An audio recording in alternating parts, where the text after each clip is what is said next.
Dear students, इस video में हम बात करेंगे इलेक्ट्रोमैग्नेटिक स्पेक्ट्रम की। Then we will be talking about the main parts of the electromagnetic spectrum and last में हम इलेक्ट्रोमैग्नेटिक स्पेक्ट्रम के जो मेन पार्ट्स हैं उनके यूजेस के बारे में भी पढ़ेंगे बेटा। सो स्टार्ट करते हैं फ्रॉम इलेक्ट्रोमैग्नेटिक स्पेक्ट्रम बेटा। The ordered distribution of electromagnetic radiations according to their wavelength or frequency is called electromagnetic spectrum बेटा। मतलब चाहे आप इंक्रीजिंग ऑर्डर ऑफ फ्रीक्वेंसी में अरेंज कर लें या डिक्रीजिंग ऑर्डर ऑफ वेवलेंथ में अरेंज कर लें बेटा different parts of electromagnetic spectrum को, तो वो जो ऑर्डर्ड अरेंजमेंट करने के बाद हमारे पास आता है उसको हम क्या बोलते हैं, that is known as electromagnetic spectrum बेटा। अभी मैं जो यहाँ पे डिस्कस करूँगा इलेक्ट्रोमैग्नेटिक स्पेक्ट्रम के पार्ट्स को, that I will be discussing in order of increasing frequency बेटा। सो स्टार्ट करते हैं from the least frequency which is possessed by the radio waves in whole electromagnetic spectrum बेटा। तो बेटा जी रेडियो वेव्स की फ्रीक्वेंसी की अगर बात करें तो that is 5 × 10⁻⁵ hertz to 3 × 10⁻⁹ hertz. अब इसके यूजेस की अगर बात करें तो फर्स्ट जो है EM waves of frequency range 530 kHz to 1710 kHz are used in ground wave propagation. Actually क्या है, यहाँ से लेके यहाँ तक का जो पूरा बैंड है वो रेडियो वेव्स के लिए अलॉटेड है। उस बैंड में भी फिर छोटे छोटे बैंड्स जो हैं डिफरेंट पर्पज़ के लिए यूज़ किए जाते हैं, जैसे कि 530 kHz से 1710 kHz तक का जो बैंड है that is used in ground wave propagation बेटा। अब आगे है सेकंड जो एप्लीकेशन है, these are used in sky wave propagation. अब इस पर्पज़ के लिए एक अलग बैंड होगा बेटा फ्रीक्वेंसी रेंज का, बट वो जो बैंड होगा that will be associated with this range only. अब थर्ड अगर यूज़ की बात करें, EM waves of frequency range 54 MHz to 890 MHz are used in television waves बेटा। ध्यान रखें, अगर हो सके तो ये फ्रीक्वेंसी रेंजेस भी आप याद रखें, that will be beneficial for you.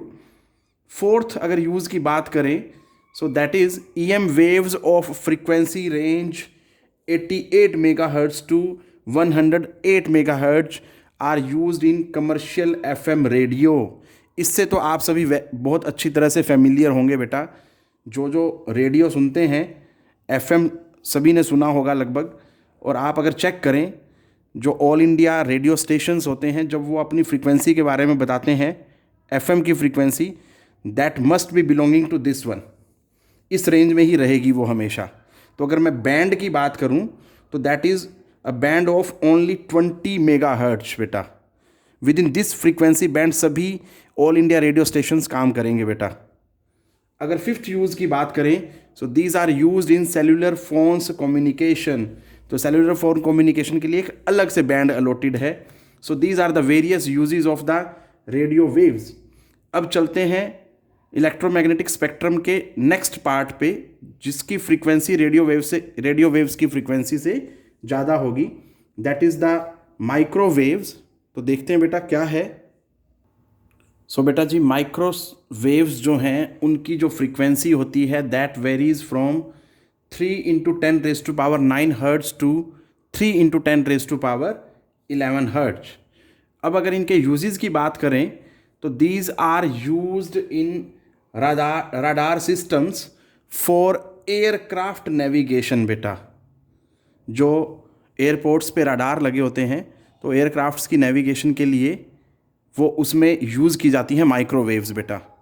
Second अगर यूज़ की बात करें तो microwave ovens are used for cooking purposes, घरों में आम तौर पे हम यूज़ करते हैं। थर्ड जो यूज़ की अगर बात करें सो that is a radar using microwave can help in detecting the speed of tennis ball, cricket ball and automobile while in motion। हम देखते हैं नेशनल हाईवेज़ पे जो इंटरसेप्टर्स लगी होती हैं जो गाड़ियाँ होती हैं पुलिस की, वो क्या करती हैं, इसी प्रिंसिपल पे काम करती हैं बेटा। या क्रिकेट बॉल की स्पीड को डिटेक्ट किया जाता है जब वो मोशन में होती हैं तो बेटा। So that is all by the use of the microwaves बेटा। अगर हम third part of electromagnetic spectrum की बात करें तो बेटा in terms of frequency, increasing order of frequency, we have infrared waves और हीट वेव्स, जिसकी फ्रीक्वेंसी रेंज क्या होती है बेटा, 3 × 10⁻11 हर्ट्ज से लेके 4 × 10⁻14 हर्ट्ज तक होती है। इसके नंबर ऑफ एप्लीकेशंस हैं बेटा। सो स्टार्ट करते हैं from the very first application. It is used in physical therapy to treat muscular strain बेटा। सेकेंड एप्लीकेशन क्या है, these are used to provide electrical energy to satellite by using solar cells. मतलब एक तरह से intermediator की तरह काम करती हैं यहाँ पे ये। सोलर सेल से हीट रेडिएशंस, ठीक है, या हीट वेव्स अब्जॉर्ब करके आगे सैटेलाइट को इलेक्ट्रिकल एनर्जी प्रोवाइड कराने में ये हेल्प करती हैं बेटा। थर्ड एप्लीकेशन की अगर बात करें, these are used for producing dehydrated fruits. Fruits में से पानी निकाल लिया जाता है बेटा, डिहाइड्रेट कर लिया जाता है उनको और फिर प्रिजर्व कर लिया जाता है, ठीक है। और जब उन फ्रूट्स का सीज़न नहीं होता है तब उनको यूज़ किया जा सकता है। और ड्राई फ्रूट्स वगैरह बनाने में भी यूज़ किया जाता है इसी टेक्निक को बेटा। फोर्थ एप्लीकेशन की अगर बात करें, these are used for taking photographs during the conditions of fog और स्मोक, वट एवर इज़ द कंडीशन। दोनों कंडीशंस में ही फोटोग्राफ जो है क्लियर लेने के लिए इंफ्रारेड कैमराज होते हैं, उनको यूज़ किया जाता है बेटा। नेक्स्ट एप्लीकेशन है in greenhouses to keep the plants warm, these are used. Next is in revealing the secret writings on the ancient walls. जो बहुत पुरानी दीवारें हैं, एंशियंट वॉल्स हैं, उनके ऊपर कई बार कुछ ऐसी राइटिंग्स लिखी होती हैं जो विजिबल नहीं होती हैं। So that can be visualised या that can be revealed by using the infrared waves बेटा।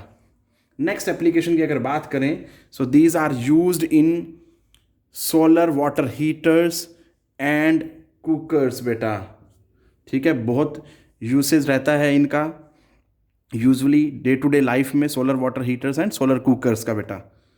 नेक्स्ट एप्लीकेशन है, these are used in weather forecasting, जिससे हमें एस्टिमेट हो जाता है कि किस तरह का वेदर रहने वाला है।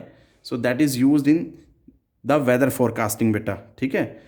लास्ट एप्लीकेशन की अगर बात करें, so these are used in checking the purity of the chemicals and these are used in the study of the molecular structure by taking infrared absorption spectrum। आपने पढ़ा हुआ है, +2 में ही आता है, एक एमिशन स्पेक्ट्रम होता है और एक अब्जॉर्प्शन स्पेक्ट्रम होता है बेटा। तो यहाँ से क्लियर हो जाएगा, आप अगर वो वीडियो देखेंगे एमिशन स्पेक्ट्रा और अब्जॉर्प्शन स्पेक्ट्रा वाली, तो वहाँ से क्लियर हो जाएगा। तो ये उसी तरह का ही, बट क्या है, इंफ्रारेड है बेटा, ये चीज़ ध्यान देनी है। That is infrared absorption spectrum. इसकी हेल्प से हम मॉलिक्यूलर स्ट्रक्चर को स्टडी कर सकते हैं बेटा। अब हम बात करते हैं next part of electromagnetic spectrum की, दैट इज़ विजिबल लाइट, और उसके यूजेस देखेंगे बेटा। बेटा विजिबल लाइट की जो फ्रीक्वेंसी रेंज होती है, that is from 4 × 10⁻14 hertz to 8 × 10⁻14 hertz बेटा जी। अब इसके अगर यूजेस की बात करें तो visible light is used in photography to take pictures of object, ठीक है बेटा। नॉर्मल जो फोटोग्राफी होती है उसमें विजिबल लाइट ही यूज़ की जाती है। सेकंड अगर यूज़ की बात करें, in astronomy it is used to track the movement of heavenly bodies.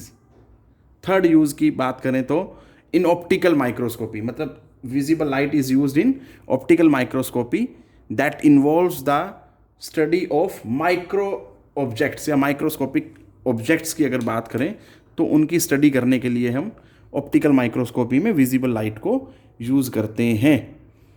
अब बात करते हैं next part of electromagnetic spectrum की, in order of increasing frequency. तो विजिबल लाइट के बाद आता है बेटा यूवी रेज, देखते हैं उसकी फ्रीक्वेंसी रेंज देखेंगे और उसके यूजेस पढ़ते हैं क्या क्या हैं। बेटा यूवी रेज की जो फ्रीक्वेंसी होती है that varies from 8 × 10⁻14 hertz to 3 × 10⁻17 hertz बेटा। अब बात करें अगर इसके यूजेस की, तो UV rays are used for checking the mineral samples through the property of UV rays causing fluorescence.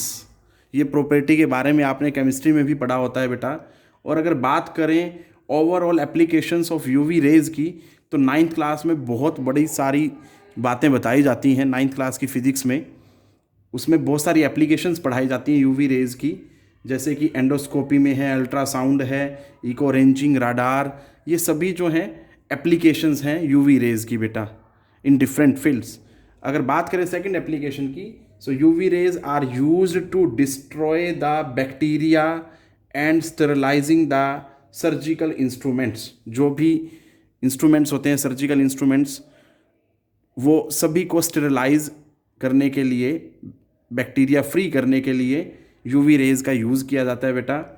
Next application है यूवी रेज की, that these are used in burglar alarm. अगर कोई जैसे बैंक्स वगैरह होते हैं वहाँ पे इसका यूज़ किया जाता है। वहाँ पे अगर कोई अनवांटेड पर्सन आता है या अनसोशल पर्सन आता है कोई बैंक में इलीगल एक्टिविटी के लिए, तो ऑड टाइमिंग्स में, तो वहाँ पे ये यूज़ किए जाते हैं बेटा बर्गलर अलार्म। नेक्स्ट है इसका use to preserve the food stuff बेटा। UV rays are also use to preserve the food stuff. So these are the usages of the UV rays. अब चलते हैं हम next part of the electromagnetic spectrum, that is X rays पे। उसकी applications देखते हैं क्या क्या है और फ्रीक्वेंसी रेंज देखते हैं बेटा। बेटा जी एक्स रेज की जो फ्रीक्वेंसी रेंज होती है that is 3 × 10⁻17 hertz to 3 × 10⁻20 hertz बेटा। इसकी भी बहुत सारी एप्लीकेशंस हैं, वेरियस फील्ड्स में एप्लीकेशन देखी जा सकती हैं इसकी। सबसे पहले अगर बात करें in surgery, that is used for detection of fracture, foreign bodies, diseased organ and stones. Stones के लिए तो आजकल बेटा अल्ट्रासाउंड भी किया जाता है, but that is based on the UV raise. ठीक है, that is the application of the UV raise. ठीक है, बट अल्ट्रासाउंड से पहले एक्स रेज को ही यूज़ किया जाता था for the detection of stones बेटा। नेक्स्ट एप्लीकेशन की अगर बात करें, so in engineering these are used for detecting faults and cracks through the flyover, through the metal samples, through the metal blocks। बड़े बड़े जो ब्लॉक्स होते हैं मेटल के, उनके थ्रू फॉल्ट और क्रैक्स को चेक करने में, डिटेक्ट करने में एक्स रेज को यूज़ किया जाता है बेटा। इन रेडियोथेरेपी, अगेन मेडिकल का ही फील्ड है, so in radiotherapy these are use to cure untraceable skin disease. ऐसे स्किन डिजीज जिनको हम ट्रेस नहीं कर पाते हैं, उनको क्योर करने के लिए एक्स रेज यूज़ की जाती हैं बेटा। फोर्थ है इन डिटेक्टिव डिपार्टमेंट्स यूज़ किया जाता है एक्स रेज को। कैसे? That is used for detection of explosives, opium, ठीक है, one of the type of drug, gold and silver in the body of the smugglers. Smugglers क्या करते हैं? अपनी बॉडी में छुपा के ले जाते हैं बेटा। तो डिटेक्टिव डिपार्टमेंट्स जो हैं एक्स रेज को यूज़ करते हैं for locating their presence in the body of smugglers बेटा। नेक्स्ट एप्लीकेशन क्या है? In industries X rays are used for the detection of defects in rubber tyres. Rubber tyres में अगर कोई डिफेक्ट हो तो उसको डिटेक्ट करने के लिए एक्स रेज यूज़ की जाती हैं। और गोल्ड में या टेनिस बॉल में जो भी डिफेक्ट हो, that is again X rays are used, and these are used for testing the uniformity of the insulating material। अगर कोई बॉडी को बनाने में इंसुलेटिंग मटेरियल यूज़ किया गया है तो क्या वो बराबर से यूनिफॉर्मली डिस्ट्रीब्यूटेड है या नहीं है, तो ये सब पता लगाने में एक्स रेज को यूज़ किया जाता है। अगर बात करें नेक्स्ट एप्लीकेशन की, so that is used in scientific research. कैसे यूज़ किया जाता है? That is used for the investigation of structure of crystals. और किस लिए यूज़ किया जा सकता है? That is used for finding the या studying the arrangement of atoms and molecules in complex substances. So these are the various applications of X rays. अब हम बात करते हैं last part of the electromagnetic spectrum, that is the gamma rays. इसमें हम उसकी frequency पढ़ेंगे और उसके यूजेस को देखते हैं बेटा, क्या क्या यूजेस हैं गामा रेज के. सो बेटा गामा रेज की जो फ्रीक्वेंसी है that varies from 3 × 10⁻18 hertz to 5 × 10⁻23 hertz. अगर इसके यूजेस की बात करें तो फर्स्ट यूज जो है बेटा that it is used in the treatment of cancer and tumours. ठीक है बेटा, कैंसर और ट्यूमर के ट्रीटमेंट में गामा रेज को यूज़ किया जाता है. These are used to preserve the food stuff for long time. बेटा क्यों, हालांकि देखो फूड को प्रिजर्व करने के लिए यूवी रेज भी यूज़ की जाती हैं, बट अगर लंबे समय के लिए फूड को प्रिजर्व करना है तो then we prefer gamma rays. As soft gamma rays जो होती हैं they can kill micro organisms easily, that's why we prefer to use gamma rays. Third application की अगर बात करें, these are used to produce nuclear reactions बेटा, because gamma rays have nuclear origin. ठीक है बेटा, न्यूक्लियस जब डिसइंटीग्रेट होता है तब गामा रेज प्रोड्यूस होती हैं, तो that's why it has utility to produce nuclear reactions बेटा. फोर्थ यूज़ की अगर हम बात करें, so these are used to provide valuable information about the structure of the atomic nucleus. क्योंकि इसका ओरिजिन न्यूक्लियर ओरिजिन है, न्यूक्लियस से एमिट होती है gamma rays. Radioactive nuclei की जब हम बात करते हैं तो रेडियो एक्टिव न्यूक्लियाई से अल्फा बीटा गामा रेडिएशंस जो है साइमल्टेनियसली एमिट होती रहती हैं, तो इसलिए ये हेल्पफुल होती हैं in studying the structure about the atomic nucleus बेटा. ये चीज़ें याद रखनी है. So these are the various uses of gamma rays बेटा. सो दिस ऑल इस वीडियो में जो डिस्कस किया गया बेटा, हमने इलेक्ट्रोमैग्नेटिक स्पेक्ट्रम पढ़ा क्या होता है, उसके वेरियस पार्ट्स के यूजेस और उनकी कॉरस्पॉन्डिंग फ्रीक्वेंसीज पढ़ी. अब कई बार क्या होता है, इस सीक्वेंस को याद रखना बहुत मुश्किल होता है बेटा. मैं चाहता तो स्टार्टिंग में बता सकता था, एक शॉर्टकट बनाया गया है, एक सेंटेंस बनाया है जिसकी हेल्प से अगर आप वो सेंटेंस याद रख पाएँ तो उसकी हेल्प से आपको पूरा का पूरा जो सीक्वेंस है इलेक्ट्रोमैग्नेटिक स्पेक्ट्रम का वो याद हो जाएगा इन ऑर्डर ऑफ इंक्रीजिंग फ्रीक्वेंसी. मैं दोबारा रिपीट कर रहा हूँ, इन ऑर्डर ऑफ इंक्रीजिंग फ्रीक्वेंसी में जो सीक्वेंस है वो याद रखने के लिए एक सेंटेंस है. मैं वो सेंटेंस लिखता हूँ बेटा, आप सभी लाइक करेंगे उस सेंटेंस को, समझ आ जाएगा आपको इजीली. देखिए बेटा, so here is that sentence बेटा. मैंने लिखा है short key to memorize electromagnetic spectrum in increasing order of frequency. तो बेटा वो सेंटेंस है, Radha's mother is visiting uncle Xavier's garden. दोबारा बोल देता हूँ, Radha's mother is visiting uncle Xavier's garden. Radha stands for radio waves, mother stands for microwaves, is stands for infrared, visiting stands for visible rays, uncle stands for UV rays, Xavier's stands for X rays and garden stands for gamma rays. बहुत easy है बेटा, एकदम से आपको याद हो जाएगा पूरा का पूरा इलेक्ट्रोमैग्नेटिक स्पेक्ट्रम.